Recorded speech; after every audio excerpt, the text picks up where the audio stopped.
Hello दोस्तों, स्वागत है आप सभी का टू द पॉइंट के इकोनॉमी के सेशंस में। हमने पिछले चैप्टर में रिफॉर्म्स 1991 और उससे रिलेटेड इकोनॉमिक क्राइसिस के बारे में देखा था और मोस्टली एलपीजी मॉडल को हमने एक्सप्लोर किया हुआ था। आज के इस चैप्टर में हम उसी एलपीजी मॉडल के बारे में और थोड़ा बहुत पढ़ने की कोशिश करेंगे और जानने की कोशिश करेंगे कि किस तरीके से पॉजिटिव और नेगेटिव इम्पैक्ट जो है इंडिया के इकोनॉमी हुए थे post 1991, that is opening up of our economy. तो आइए आज का चैप्टर शुरू करते हैं। Steps taken under LPG, broadly जैसे कि हमने कहा कि लिबरलाइज किया गया था इकोनॉमी को, ज़्यादा से ज़्यादा प्राइवेटाइज किया था और ग्लोबलाइजेशन भी किया गया था, यानी कि इंडिया की इकोनॉमी को ओपन कर दिया गया था वर्ल्ड की इकोनॉमी के लिए। अब इंडिया फ्रीली इंपोर्ट्स और एक्सपोर्ट्स कर सकता था। तो आइए देखते हैं डिटेल इसके बारे में।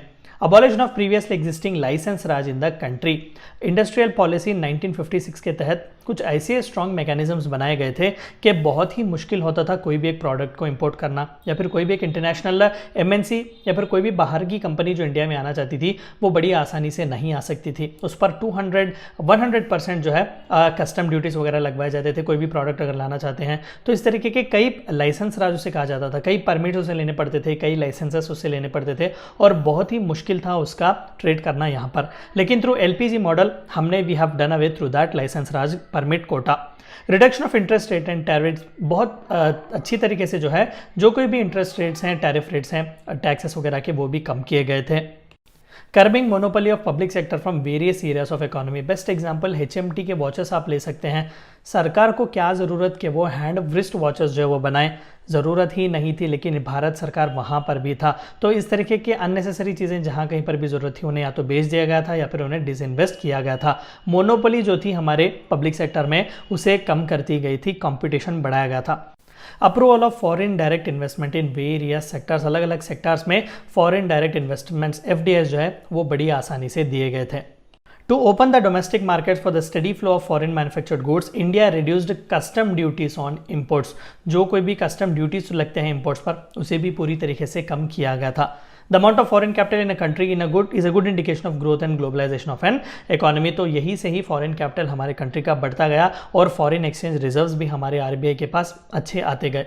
Foreign Exchange Regulation Act was liberalized in 1993 and later on FEMA, that is Foreign Exchange Management Act 1999 was passed to transaction in foreign currency, ताकि फॉरेन करेंसी में भी इजीली ट्रांजैक्शन हो। फिरा को रिप्लेस करके FEMA से रखा गया था। These were the few things that have happened during LPG.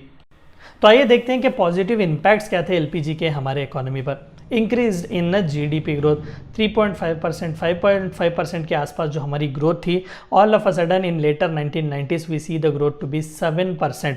और 2000s में तो हमने देखा 2008, 9, 10 के टाइम फ्रेम में it was somewhere around average of 8%।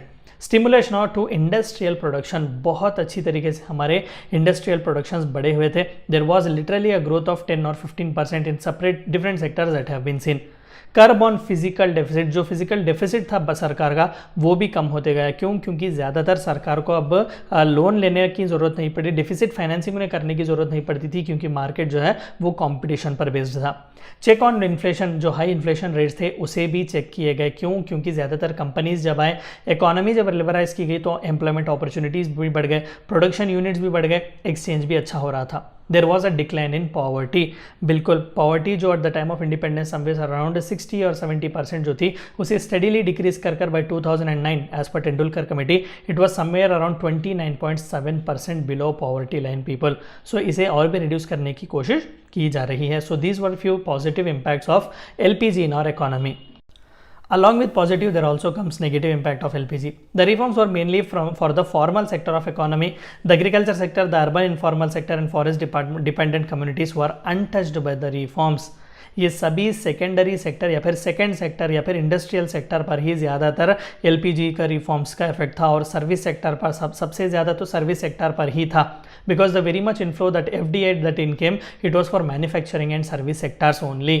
Agriculture को they literally were untouched, agriculture और अर्बन इन्फॉर्मल का जो सेक्टर था उसे उन्होंने छुआ ही नहीं। जो ट्राइबल कम्युनिटीज़ फॉरेस्ट डिपेंडेंट पर थी उन्हें किसी भी तरीके का पॉजिटिवनेस इसे देखने को नहीं मिला। This resulted in uneven economic growth and unequal distribution of wealth.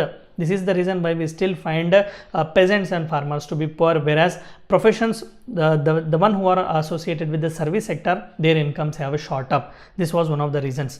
Economic liberalization in the organized manufacturing industries subject to strict labor laws has led to very little employment. तो और भी जो है जहाँ पर strict labor laws, of course India में भी बहुत ही strict labor laws हैं, ठीक है, तो organized sectors में जो है बहुत ही little वहाँ पर employment हमें देखने को मिला हुआ था.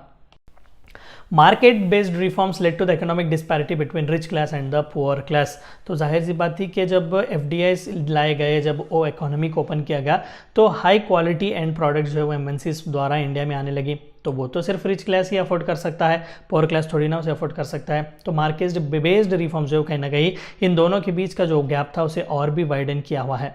Social sectors like health education were ignored in these reforms, which has led to poor health sector development and lousy educational growth. सिर्फ इंडस्ट्रियल प्रोडक्शन और सर्विस सेक्टर पर ही ज़्यादातर इंपॉर्टेंस दिया गया है. Quality of growth that is health as well as education sector, अभी इस पर सोचा जा रहा है. हेल्थ टूरिज्म वगैरह आप सुन रहे होंगे, तो एज ऑफ नाउ इस पर काम चल रहा है, लेकिन at the time of reforms ज़्यादातर दीज वर अनटच्ड.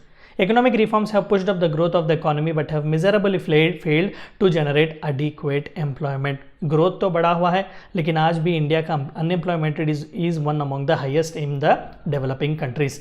तो ये थी चंद बातें आपको जाननी थी पोस्ट रिफॉर्म्स 1991 पीरियड के बारे में. Thank you for watching my video.